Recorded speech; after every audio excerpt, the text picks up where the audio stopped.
Hello, Syracuse.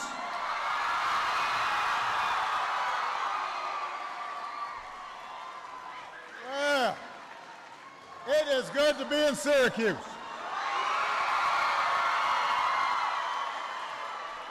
Can everybody give Emilio a big round of applause for that great introduction? I think Emilio's parents are probably here. Where's Emilio's parents? Wave your hands. There they are right there. Huh? He did pretty good, didn't he? We're very proud of him. We might have to run him for something. In addition to Emilio, I want to mention a couple other people. You already heard from Secretary of Education Arnie Duncan, who's doing a great job every day. You've got Mayor Stephanie Miners here. There she is. Attorney General Eric Schneiderman is here. Your Congressman Dan Maffei is here.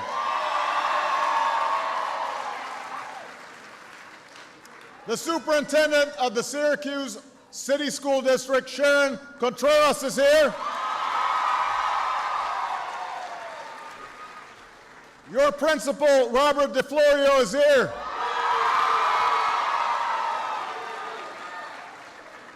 And most importantly, a bunch of students are here.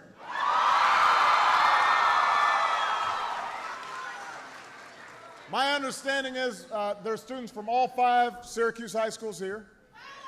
You got Cochran in the house. You got Fowler in the house.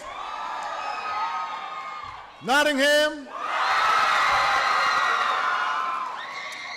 The Institute of Technology. And our host, Henninger, is here.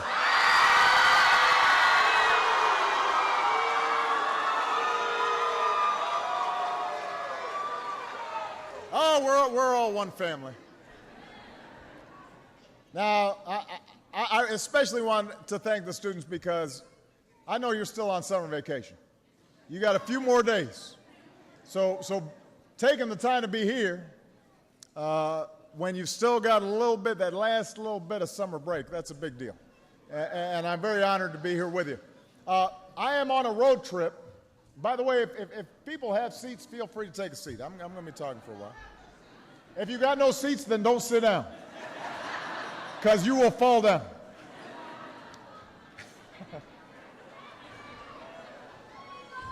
I love you back.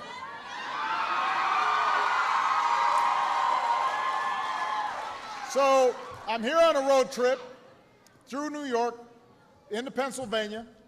This morning I was at the University of Buffalo. Tomorrow I'll be at Binghamton University and Lackawanna College in Scranton. But I wanted to come to Syracuse because you're doing something fantastic here with programs like Say Yes, Smart Scholars, Early College, High School. These are programs that are helping Syracuse kids get ready for college and making sure that they can afford to go. And this is a community effort. All of you are coming together, and you have declared that no child in the city of Syracuse should miss out on a college education because they can't pay for it. And so we're hoping more cities follow your example, because what you're doing is critical, not just to Syracuse's future, but to America's future. And that's what I want to talk about briefly here today.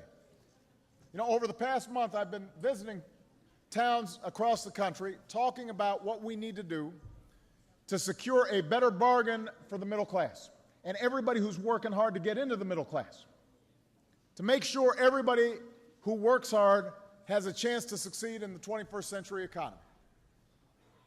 And we all understand that for the past 4.5 years, we had to fight our way back from a brutal recession. And millions of Americans lost their jobs and their homes and their savings. But what the recession also did was it showed this emerging gap in terms of the life prospects of a lot of Americans. You know, what used to be taken for granted, middle-class security has slipped away from too many people. So, yes, we saved the auto industry. We took on a broken healthcare system. We reversed our addiction to foreign oil. We changed our tax code that was tilted too far in favor of the wealthy at the expense of working families. And so we've made progress. Our businesses have created 7.3 million new jobs over the last 41 months. We've got more renewable energy than ever. We are importing less oil than in a very long time. We sell more goods made in America to the rest of the world than ever before. Healthcare costs are growing at the slowest rate in 50 years. Our deficits are falling at the fastest rate in 60 years. So there's good news out there, and thanks to the grit and the resilience of the American people, we've been able to clear away the rubble of the financial crisis and start laying the foundation for a better economy. But as any middle-class family will tell you, we are not. I hear you. I got you. No, this is fine. Wait. We're okay.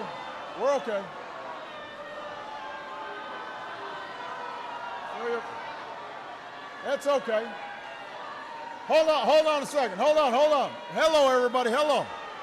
Hey. Hold on.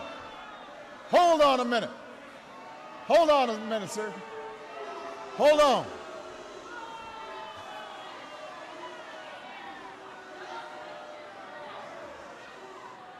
So,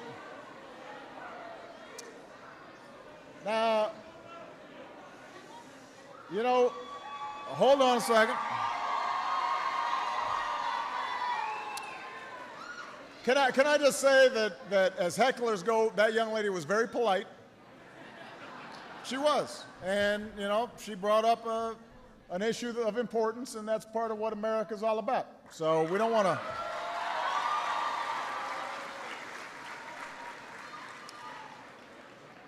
But what America's also all about is making sure the middle-class families succeed, and that people who work hard can get into the middle class. And what I was saying is that we're not where we need to be yet. We still got more work to do. Because even before the most recent financial crisis, we had gone through a decade where folks at the top were doing better and better. Most families were working harder and harder just to get by. And we've seen growing inequality in our society and less upward mobility in our society.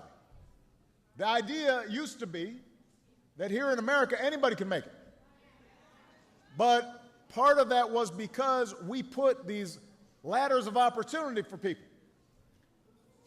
And unfortunately, what's happened is it's gotten tougher for a lot of folks. So we've got to reverse these trends. This has to be Washington's highest priority. How do we make sure everybody gets a fair shake? That's got to be our priority.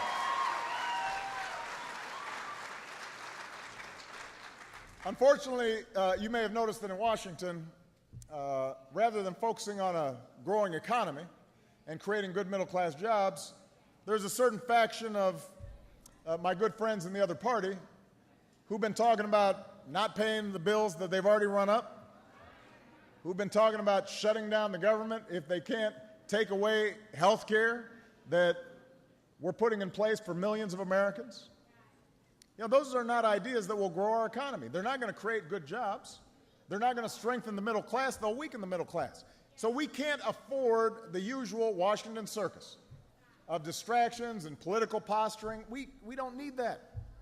What we've got to do is to build on the cornerstones of what it means to be middle class in America. A good job, good wages, a good education, a home, affordable health care, a secure retirement. That's what we need to focus on. And we've got to create as many pathways as possible for people to succeed, as long as they're willing to work hard. That's what's always made America great. We don't judge ourselves just by how many billionaires we produce. We got to focus on our ability to make sure that everybody who works hard has a chance to pursue their own measure of happiness. And in that project, in that work, there aren't a lot of things that are more important than making sure people get a good education. That is key to upward mobility. That is key to a growing economy. That is key to a strong middle class. Love you back. Now, everybody here knows that. That's why you're here. That's why a lot of your families are making big sacrifices to send kids to college. You understand that in the face of global competition, a great education is more important than ever. Higher education is the single best investment you can make in your future. Single best. And I'm proud of all the students who are working toward that goal. And in case any of you are wondering whether it's a good investment, think about these statistics. The unemployment rate for Americans with at least a college degree is about a third lower than the national average. The incomes of people with at least a college degree are more than twice what the incomes are of Americans who don't have a high school diploma. So more than ever before, some form of higher education, 2-year, 4-year, technical college, that's the path into the middle class. But the main reason I'm here is to talk about the fact that we've seen a barrier and a burden to too many American families, and that's the soaring cost of higher education. The fact is, college has never been more necessary, but it's also never been more expensive. Think about this. Over the past 3 decades, the average tuition at a 4-year public college has risen by more than 250%. The typical family income has gone up 16%. So, I wasn't a math major, but let's just think about it. College costs, 250%. Incomes, 16%.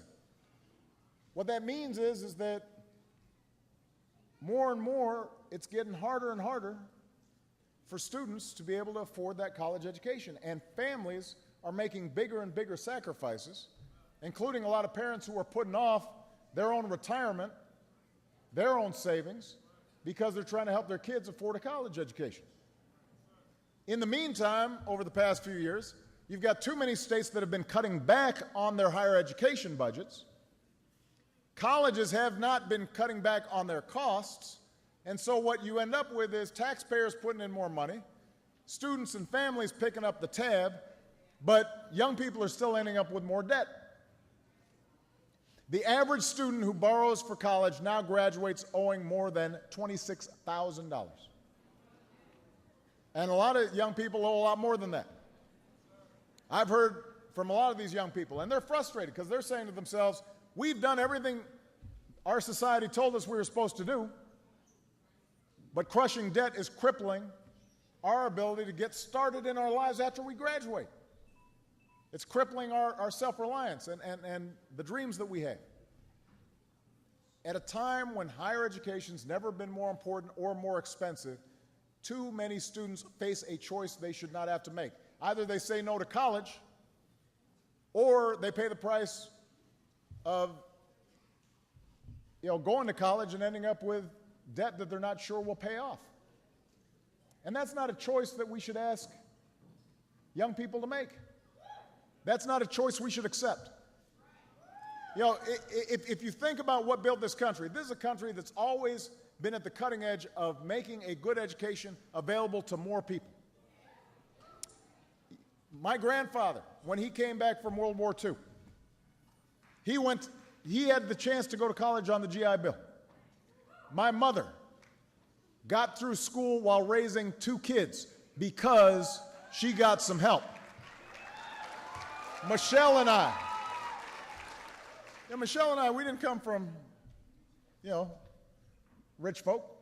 We did not come from privileged backgrounds. So we're only where we are today because scholarships and student loans gave us a shot at a good education.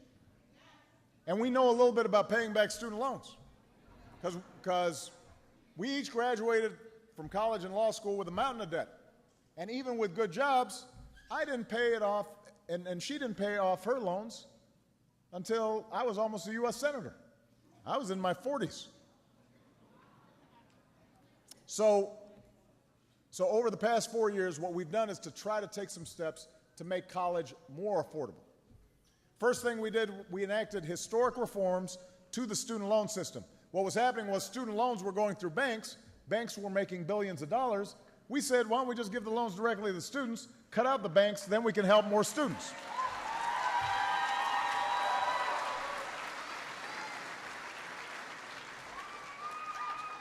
Then we set up a consumer watchdog that's already helping families and students sort through all the financial options so they really understand them and they're not ripped off by shady lenders. And we're providing more tools and resources for students and families trying to finance college. And by the way, high school seniors, you guys want to start figuring this stuff out, go to studentaid.gov. That's a website, studentaid.gov, and it'll give you a sense of what's available out there. We took action to cap loan repayments at 10% of monthly income for a lot of borrowers who are trying to pay their debt but do so in a responsible way. So overall, we've made college more affordable for millions of students and families through tax credits and grants and student loans. And just a few weeks ago, Democrats and Republicans worked together to keep student loan rates from doubling. And that saves a typical undergraduate more than $1,500 for this year's loans. So now, that's all a good start, but it's not enough. The system we have right now is unsustainable because if it keeps on going up 250% a year, your incomes are only going up 16%, not 250% a year, over a decade, but your incomes are only going up 16%. It's just at a certain point, it'll break the bank. There won't be enough federal aid to make up for the difference. And families at a certain point aren't going to be able to send their kids to school. And state legislatures, they can't just keep cutting support for public colleges and universities. Colleges can't just keep on raising tuition year after year and pushing these state cutbacks onto students and families, and federal taxpayers are not going to be able to make up all the difference. Our economy can't afford the $1 trillion in outstanding student loan debt. Because when young people have that much debt, that means they can't buy a home. It means they can't start the business that maybe they've got a great idea for. And we can't price the middle class and everybody working to get into the middle class out of a college education. It'll put our young generation of workers at a competitive disadvantage for years. So if higher education is still the best ticket to upward mobility in America, and it is, then we've got to make sure it's within reach. We've got to make sure that we are improving economic mobility, not making it worse. Higher education should not be a luxury. It is a necessity, an economic imperative that every family in America should be able to afford. So, now, so what are we going to do about it? Today, what I've done is propose major new reforms that will shake up the current system. We want to create better incentives for colleges to do more with less and to deliver better value for our students and their families. And some of these reforms will require action from Congress, which is always difficult. Some of these changes, though, I can make on my own. And we want to work with colleges to keep costs down. States are going to need to make higher education a higher priority in their budgets. And by the way, we're going to ask more from students as well if they're receiving financial aid. And some of these reforms won't be popular with everybody, because some folks are making out just fine under the status quo. But my concern is not to look out just for the institutions. I want to look out for the students who these institutions exist to serve.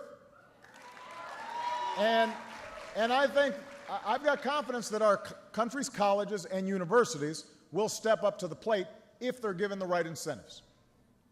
They too should want to do the right thing for students. So let me be specific. Here are 3 things we're going to do. Number 1, I'm directing my administration to come up with a new rating system for colleges that will score colleges on opportunity, whether they're helping students from all kinds of backgrounds succeed, and on outcomes, whether students are graduating with manageable debt, whether they're actually graduating in the first place, whether they have strong career potential when they graduate. That's the kind of information that will help students and parents figure out how much value a particular college truly offers.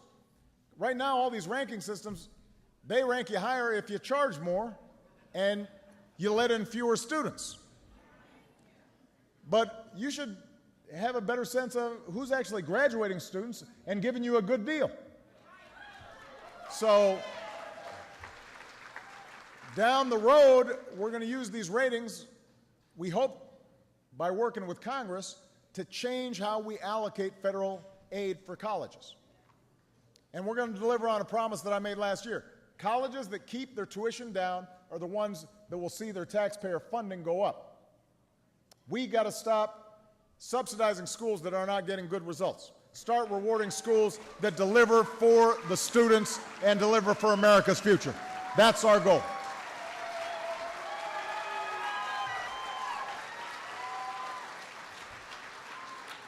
Our second goal, we want to encourage more colleges to embrace innovation, to try new ways of providing a great education without breaking the bank.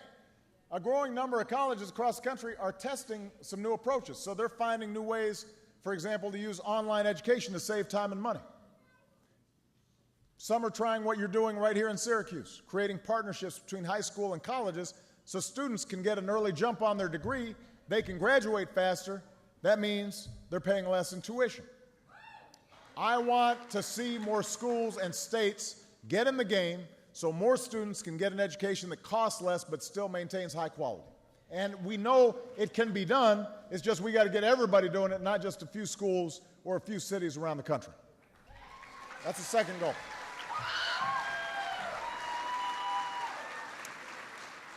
Somebody screamed and I thought somebody fell, but they were just excited.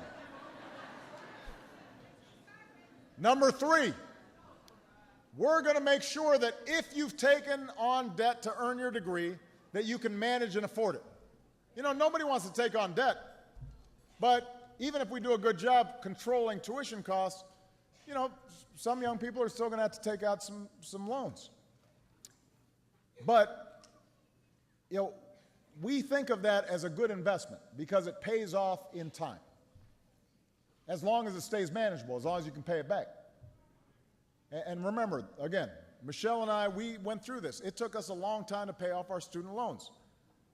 But we could always manage it. It didn't get out of hand. And I don't want debt to keep young people, some who are here today, from going into professions like teaching, for example, that may not pay as much money, but are of huge value to the country.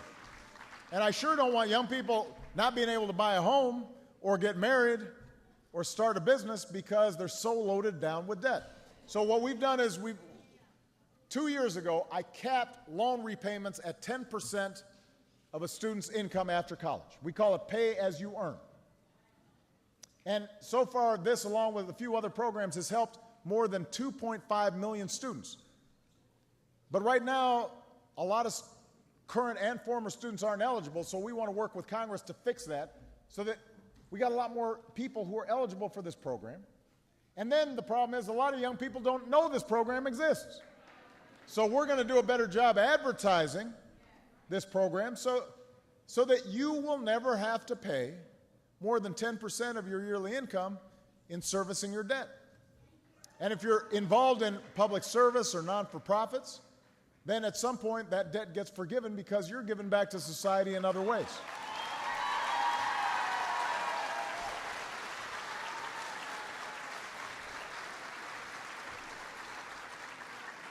So we're gonna launch a campaign to help borrowers learn more about their options. We want every student to have the chance to pay back their loans in a way that doesn't stop them from pursuing their dreams. So if we move forward on these 3 points, increasing value, making sure that young people and their parents know what they're getting when they go to college, encouraging innovation so that more colleges are giving better value, and then helping people responsibly manage their debt, then we're going to help more students afford college. We're going to help more students graduate from college. We'll help more students get rid of their debt so they can get started on their lives. And it's going to take some hard work. But, you know, the people of Syracuse know something about hard work. The American people know something about hard work. And we've come a long way together over these past 4 years. I intend to keep us moving forward on this and every other issue. We're going to keep pushing to build a better bargain for the middle class and everybody who's fighting to join the middle class, and we're going to keep fighting to make sure that this country remains a country where hard work and studying and responsibility are rewarded. We're going to make sure that no matter who you are, or where you come from, or who you love, or what your last name is, in the United States, you can make it if you try. Thank you, Syracuse. God bless you. God bless America.